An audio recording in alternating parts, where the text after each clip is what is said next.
सभागार में उपस्थित शिक्षकगण, पत्रकार महोदय, कर्मचारी,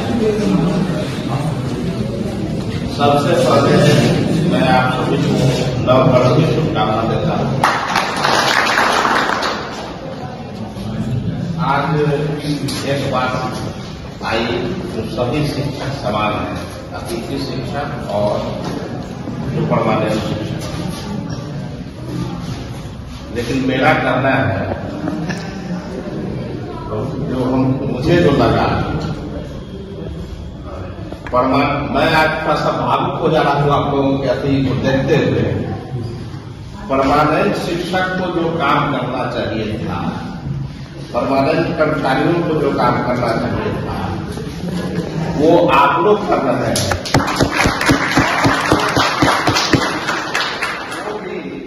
जैसा कि अनिल बाबू ने कहा, जो दलहीटी के समान आप लोग आज तक वेतन नहीं पाए हैं जब से ज्वाइन किए।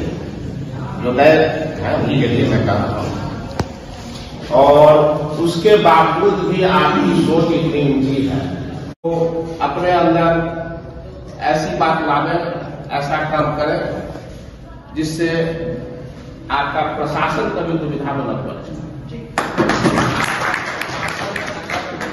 पड़ता है तो प्रशासन पर कोई आक्षेप आता है तो स्वाभाविक है आपकी मदद नहीं होगी। मैं तो प्रयास करूंगा। मैं उस समय से सोच रहा था, जो 1-2 महीना अगर वेतन परमानेंट टीचर को नहीं मिलता है तो वो चिल्लाना शुरू कर देते हैं और पेपर में निकलने लगता है वेतन नहीं मिला, पेंशन नहीं मिला, पेंशन के बिना मरीज छाया हुआ है, क्या कर रहे हैं, इतने मरीज बन रहे हैं, बीमार चल रहा है, उनको इलाज कराने के लिए मैंने ऐसी बातें मैं अखबार में सुनता हूं। लेकिन मैं आप लोगों के धैर्य का दाद देता हूं। जो आपने जिस समय से ज्वाइन किया, मुझे तो नहीं लगा कि कभी पैसे की बहुत चिंता आप लोगों की नहीं। ठीक है, कठिनाई आती है, सबके साथ है। मैं आशा करता हूं जल्द आप लोगों को पैसा मिलेगा।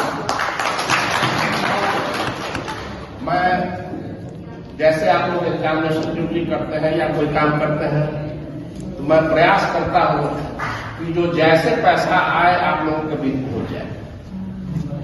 कल अकाउंट में पैसा आया, आज संभवतः आप लोगों की